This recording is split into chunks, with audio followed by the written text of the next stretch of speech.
Email জ্ঞানের dot email, ঠিক আছে? তো এই অর্থের কাছে যাবো, তখন কি করবো, আমি ডে বাই ডে কিন্তু নিচে চলে আসবো। আচ্ছা, আমি তো নিচে চলে আসছি, আসার পরে জিমেল জ্ঞানের আমি ক্লিক করবো, রাইট? ক্লিক করার পরে কিন্তু আমার অপশনটা চলে আসবে। কোন অপশনটা চলে আসবে? এটা দেখেন, এই যে এখানে যখন আমি ক্লিক করবো, দেখেন আমার একটা ট্যাব চলে আসবে, একটা আমি ক্লিক দেবো। ওকে, এই এখানে যখন আমি আসবো, তখন আমার যে আধার জিমেল, এই জিমেলের অপশনটা আমি কি করবো,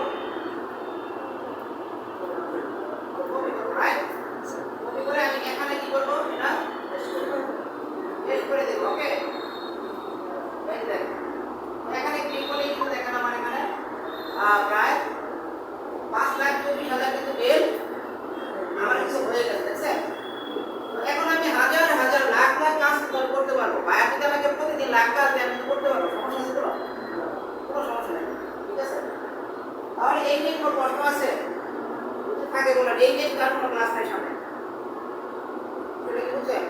তাহলে বাসায় যে প্র্যাকটিস করবেন হয়ে যাবে ইনশাআল্লাহ, ঠিক আছে? আর হোয়াটসঅ্যাপে একটা গ্রুপ থাকবে, আমি বলে দেবো, ওদের স্যার একটা গ্রুপ করে দেবে, গ্রুপে অ্যাড হয়ে যাবে। কোনো প্রবলেম হলে রাত 11টার পরে নক করবেন, সেটা কি বুঝছেন? ওই টাইমে আমি চেষ্টা করবো, এটা কোনো প্রবলেম হবে তাহলে সেটা কি ক্লিয়ার? আর যে কোনো বিষয়ে যদি সমস্যা হয়, সেটা বুঝছেন, আমাকে ক্লাসে সরাসরি বলবেন, স্যারের ব্যবহার খারাপ বা স্যারের এটা ভালো করে বোঝায় নাই, স্যার এমন করে ক্লাস করে অল্প গল্প করে বেশি, বা কাজটা আমাকে বলি তারপর আমাকে কি করে নাই, ভালো করে বোঝায় নাই।